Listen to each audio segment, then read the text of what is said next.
temida parada cardiorrespiratória, quando eu tenho interrupção da oxigenação e da circulação sanguínea. Quando isso acontece, os tecidos vivos suportam aí no máximo 4 ou 5 minutos. Então a gente tem que agir de forma bem breve mesmo. Sem atividade de respiração e de circulação, eu tenho uma paralisação de atividade celular e eu tenho morte. O sucesso da ressuscitação está diretamente ligado ao tempo decorrido entre o início e o começo das manobras de ressuscitação. Eu vou falar em taxas de sucesso. Se eu estiver falando de uma manobra que é efetiva, né, de uma ressuscitação efetiva, a gente vai conversar como é que é a ressuscitação efetiva, de 40%.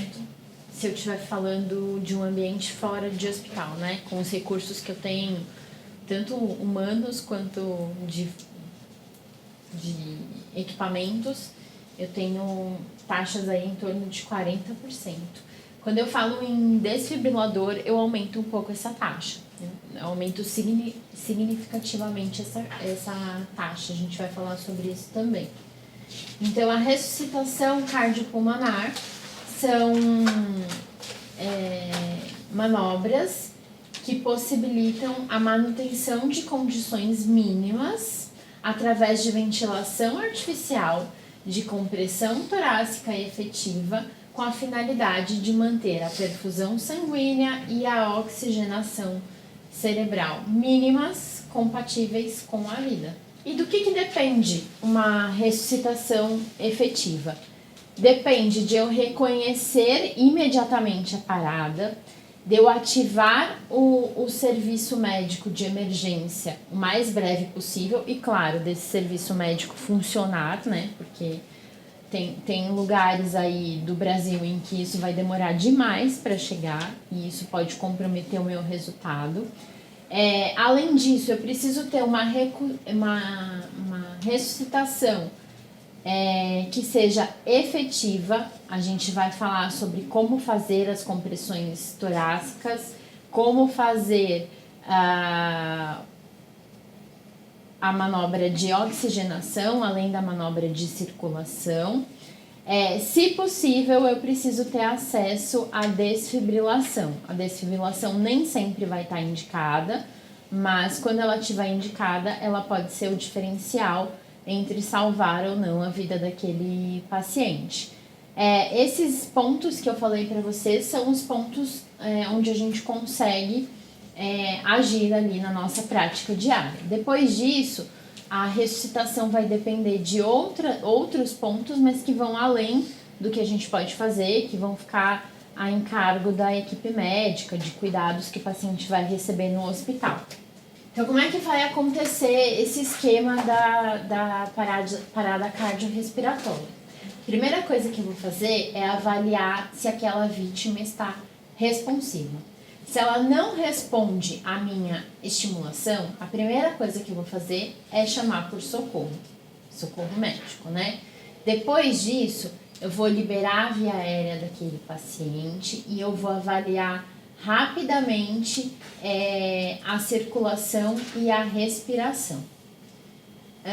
Se aquele paciente não tem esses critérios de circulação, a gente vai fazer a medida da circulação do pulso aqui através da artéria carótida, né? Se aquele paciente não tem pulso, se aquele paciente não está respirando, a gente vai dar início à ressuscitação, que vai consistir em 30 compressões seguidas de 2 ventilações. A compressão, nesse momento, vai ser mais importante do que a ventilação. E aí se eu tiver acesso a um desfibrilador, eu vou ligar a máquina, né?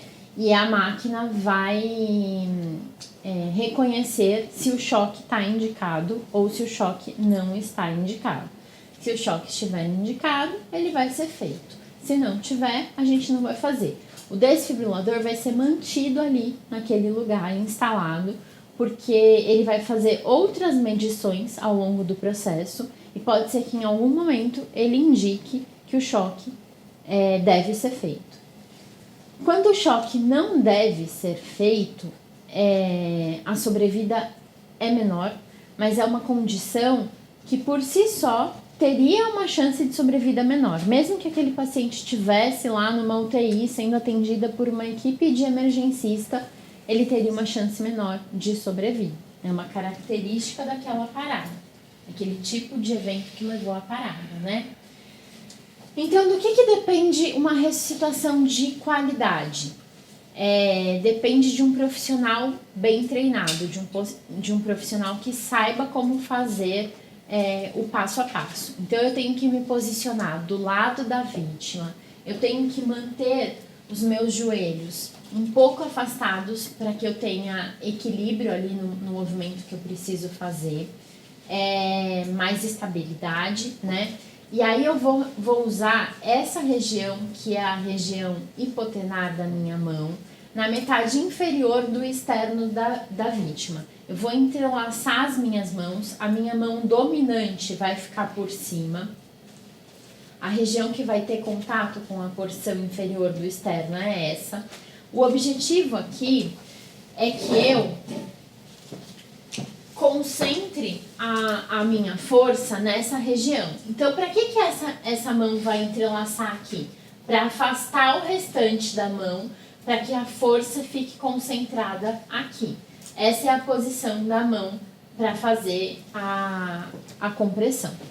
Eu vou estender os meus braços, vou ficar em 90 graus em relação à vítima. É difícil fazer isso, por exemplo, pensar em fazer isso, por exemplo, na cadeira, na nossa cadeira de atendimento, porque a gente dificilmente vai conseguir baixar o suficiente para ficar a 90 graus. Então, aqui a gente vai fazer no chão, que é a posição mais efetiva para fazer isso. E aí eu vou fazer a compressão de 100 a 120 por minuto, é bem rápido. A gente vai usar recurso de música aqui para ditar o ritmo e para que vocês fiquem com isso na cabeça, para saber quanto tem que ser a frequência de compressão. Quando eu estiver fazendo essa compressão, eu preciso ter um afundamento de mais ou menos 5 centímetros, de 5 a 6, não mais do que isso. Eu não posso apoiar, colocar o meu peso na vítima, isso tem que ser bem controlado, né? Eu posso fazer interrupção depois de 30 compressões, eu vou fazer interrupção para fazer 2 manobras de oxigenação. Se eu tiver 2 profissionais, eu vou ter um profissional cuidando da oxigenação e um cuidando da compressão. O ideal é que eu tenha alguém para revezar isso comigo, porque é muito exaustivo. Então, a cada 2 minutos eu posso revezar isso. Então, eu comecei o processo ali de compressão e de oxigenação. Eu pedi para alguém verificar a disponibilidade do desfibrilador. No consultório, a gente muito provavelmente não vai ter acesso ao desfibrilador, mas a gente precisa entender se algum lugar próximo pode ter. Isso é uma informação importante de a gente conhecer. Os lugares que têm circulação igual ou maior do que 3.000 pessoas, normalmente tem, por regra, um desfibrilador disponível. Fora isso, se eu não tiver a circulação geral do dia de 3.000 pessoas, mas se em algum momento tiver 1.500 pessoas num lugar, né, um prédio que tem essa média de capacidade de pessoas ali, eu vou ter o desfibrilador disponível também.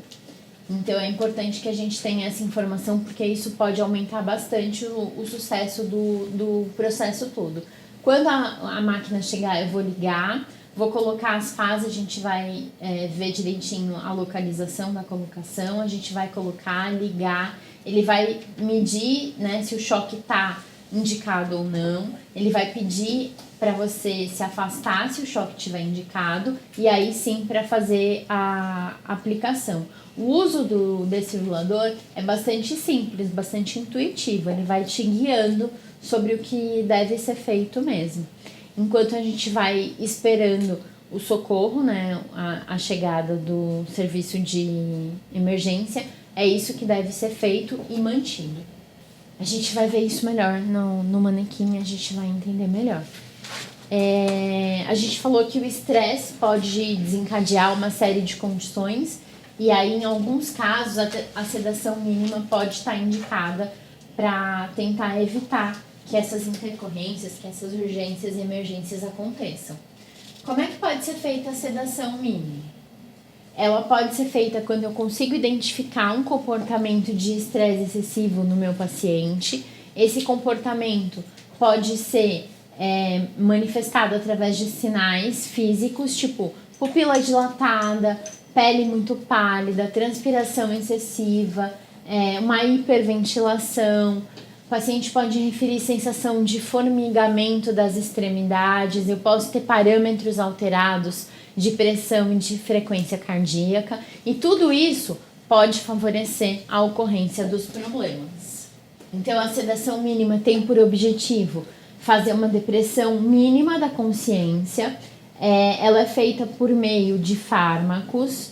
O paciente mantém a habilidade de respirar e ele vai responder a estímulos táteis e a comando de voz. Ela pode ser feita por benzodiazepínicos e aí a gente vai entender que eles funcionam da seguinte maneira. Eles se ligam a alguns receptores e o resultado dessa ligação do benzodiazepínico a receptores específicos é a potencialização do GABA. O GABA é um neurotransmissor inibitório do sistema nervoso central. Quando eu tenho essa potencialização do GABA, eu vou ter uma diminuição dos impulsos excitatórios. E aí, se a gente entende isso, a gente entende que os benzodiazepínicos são seguros. Por quê? Porque eu preciso de um parâmetro da expressão de uma substância biológica, uma coisa que já existe no corpo do meu paciente, para que aquilo faça efeito. E a gente lida ali, quando a gente pensa em sedação mínima, com doses muito seguras. A gente vai pensar, se pensar no diazepam, por exemplo, em fazer dose ali de 5 a 10 miligramas. A gente pensaria em doses que são tóxicas, falando aí de um parâmetro muito, muito maior, do tipo 250 a 400 miligramas. Então, a gente tem realmente um artifício que dentro, se respeitar a quantidade, é bastante seguro para ser feito no consultório. Uma pequena parcela dos pacientes que recebem benzodiazepínico podem apresentar um efeito paradoxal, em que o paciente, ao invés de ter uma redução daquele estado de alerta, de estresse, de ansiedade, ele vai ter uma exacerbação de tudo isso. Isso acontece principalmente em idosos. Fora isso, as doses muito, muito elevadas dos benzodiazepínicos podem levar à depressão excessiva do sistema nervoso central. Aí tem uma tabela que traz alguns parâmetros do que pode ser feito com as doses para adultos, para idosos e para crianças. Uma outra opção de sedação mínima é a sedação feita com óxido nitroso. Ela é utilizada há muito tempo, praticamente não tem contraindicação absoluta. Em relação aos benzodiazepínicos, ela tem algumas vantagens do tipo tempo curto para atingir o nível adequado de sedação, uma recuperação bastante rápida. Normalmente o paciente que faz benzodiazepínico vai embora sedado, né?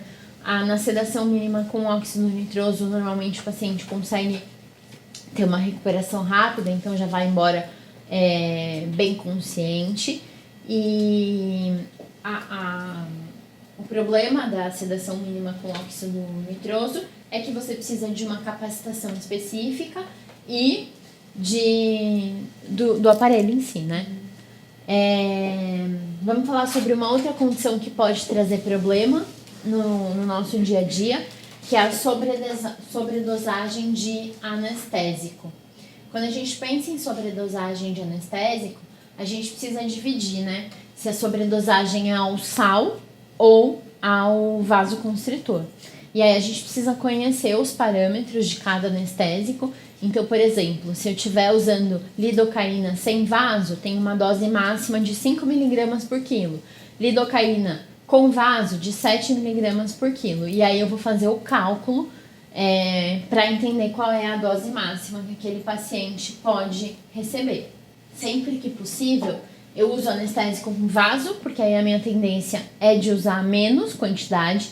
Eu faço injeção lenta, eu espero o tempo adequado daquele anestésico agir. Às vezes a gente fica numa ansiedade, né, de ficar anestesiado, acaba usando uma quantidade muito maior do que era necessário.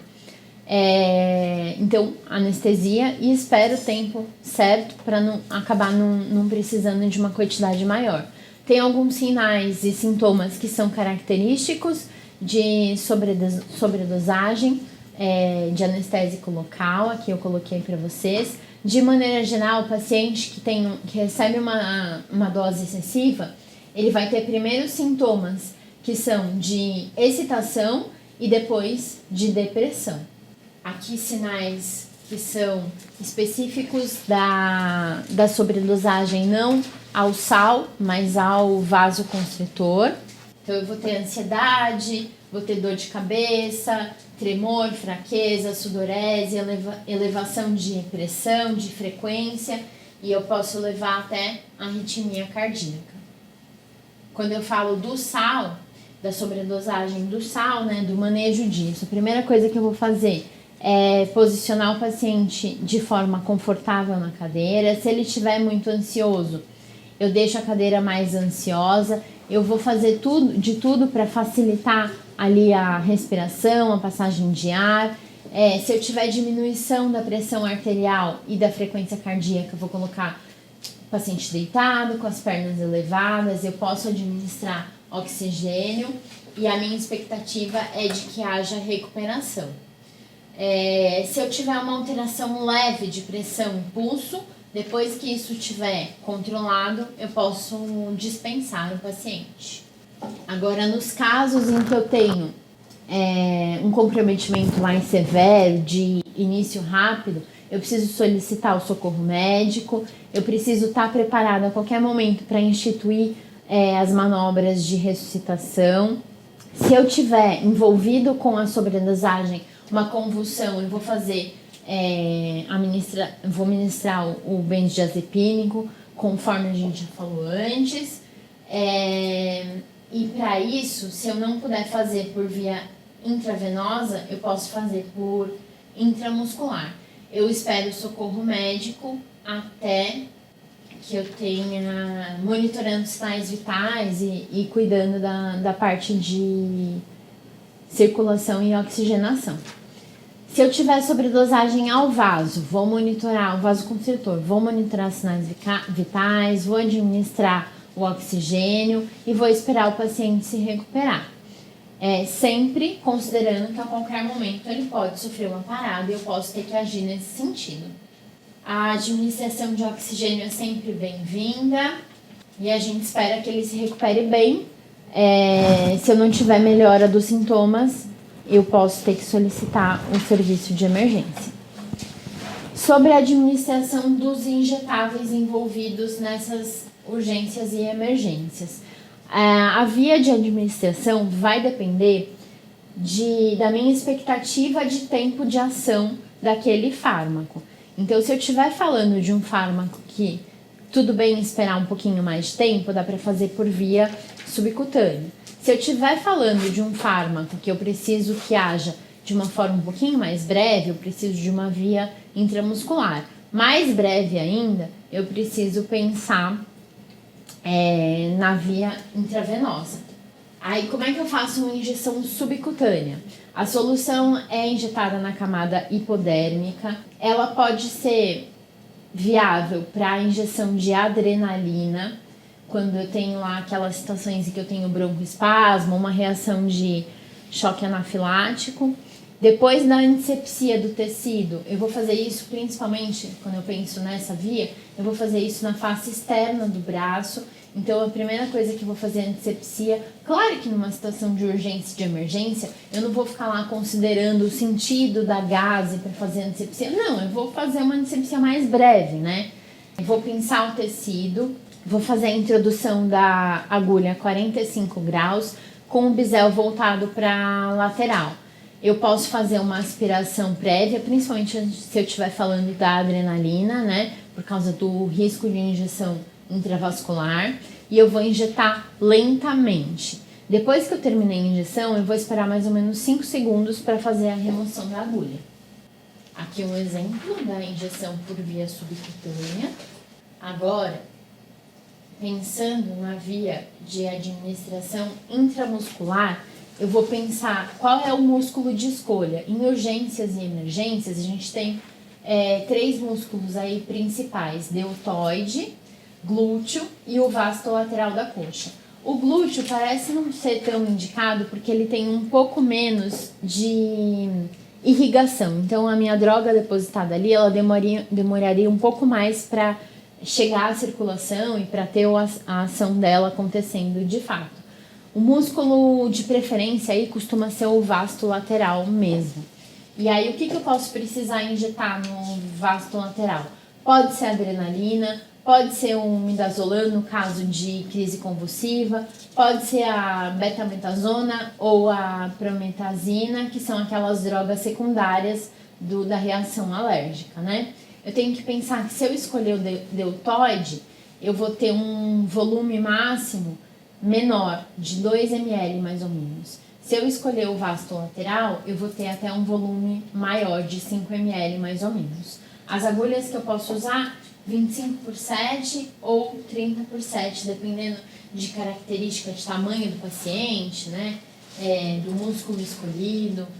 Quando eu penso em injeção intravenosa, eu acho que isso é um pouco menos viável pra gente, porque vai ter um pouco mais de dificuldade de acesso, mas tem algumas drogas que podem ser usadas por essa via e tem indicação para isso. Eu posso fazer diazepam durante uma crise convulsiva, apesar de eu achar bem difícil pegar um acesso durante uma crise convulsiva, tem indicação para isso.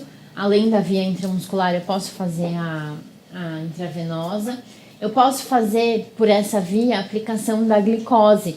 Lá, quando o paciente teve um quadro de hipoglicemia, pode ser feito por intravenosa. Então, depois da antisepsia, eu vou colocar o garrote, vou escolher a veia aqui, palpar, né, de forma leve qual vai ser a veia. Vou pedir para o paciente, se ele estiver consciente, para abrir e fechar a mão. Eu vou introduzir a minha agulha a mais ou menos 15 graus, depois eu vou diminuir e vou deixar ela paralela, próxima de 0, né, com um grau próximo de 0 da pele. Vou identificar a entrada de sangue e aí sim eu posso começar a injetar. Aí um esquema das veias mais utilizadas, eu vou usar principalmente a intermediária cefálica e intermediária basílica. E agora a gente chega numa parte em que a gente vai falar sobre o preparo, tanto de equipe quanto de kit, do que a gente precisa ter para socorrer uma urgência e uma emergência.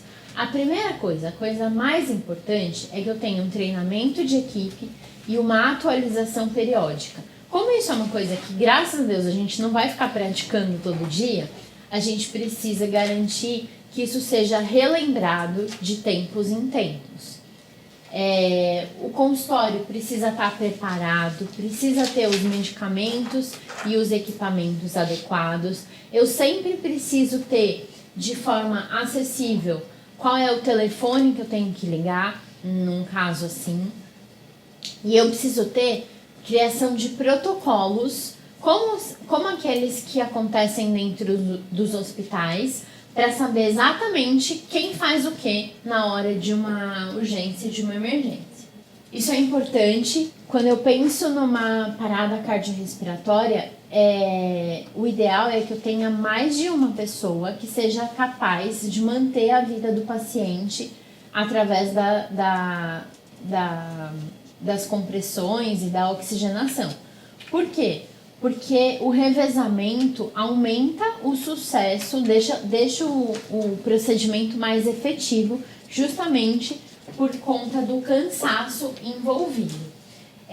Algumas funções precisam estar presentes. Eu preciso de alguém que fique com o paciente, eu preciso de alguém que acione o serviço médico, que busque o kit e os equipamentos enquanto eu fico com o paciente, que garanta o acesso da equipe de socorro ao meu espaço, ao meu paciente. Por exemplo, alguém na portaria que libere quem vai precisar entrar para ajudar no socorro.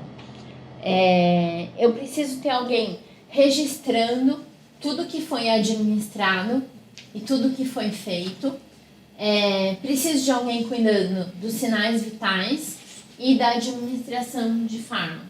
Outra coisa que pode ser útil é ter os dados de plano de saúde do paciente.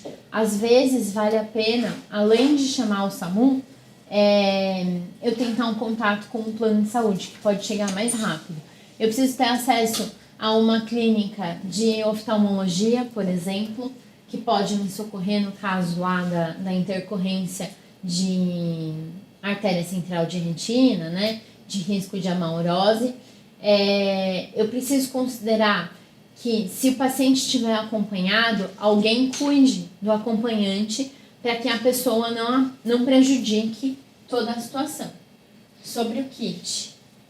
O que tem que ter no kit? A primeira coisa que tem que ter no kit é uma equipe treinada. Não é o kit, não é nenhum fármaco, não é nenhum instrumento. É uma equipe treinada que saiba o que fazer. De maneira geral, tem uma regra, que é, quando eu estiver em dúvida se eu administro ou não um medicamento, de todos esses que a gente falou aqui, eu não administro. Tem uma exceção, que talvez seja a adrenalina. A adrenalina talvez seja a única coisa que, mesmo em dúvida, ela potencialmente tem mais efeito positivo do que negativo. Sobre os medicamentos essenciais. Adrenalina, preciso ter 3 a 4 ampolas, 1 para 100 mil. Antihistamínico, 2 ampolas de 1 ml. Aí, 2 opções, ou Benadryl ou Fenergan. Um broncodilatador, que pode ser a bombinha. O vasodilatador coronariano, naquele caso de angina ou de infarto. Um antiagregante plaquetário, que pode ser a aspirina, ou para o alérgico à aspirina pode ser o clopidogrel. Um antipoglicêmico, que pode ser o gel de glicose para o paciente que está consciente, ou a solução de glicose para aquele paciente que perdeu a consciência. Outros itens que são essenciais: um ambu, seringa de 2 ml, agulha 18 e 21G, o desfibrilador e os outros instrumentos para aferir sinais vitais. Então, para pressão, para aferir glicemia capilar, oxímetro, também são importantes. Medicamentos que são secundários: o corticoide, o anticonvulsivante, o estimulante respiratório, que eu posso usar no caso de síncope. Era isso. Agora a gente vai suar fazendo a prática.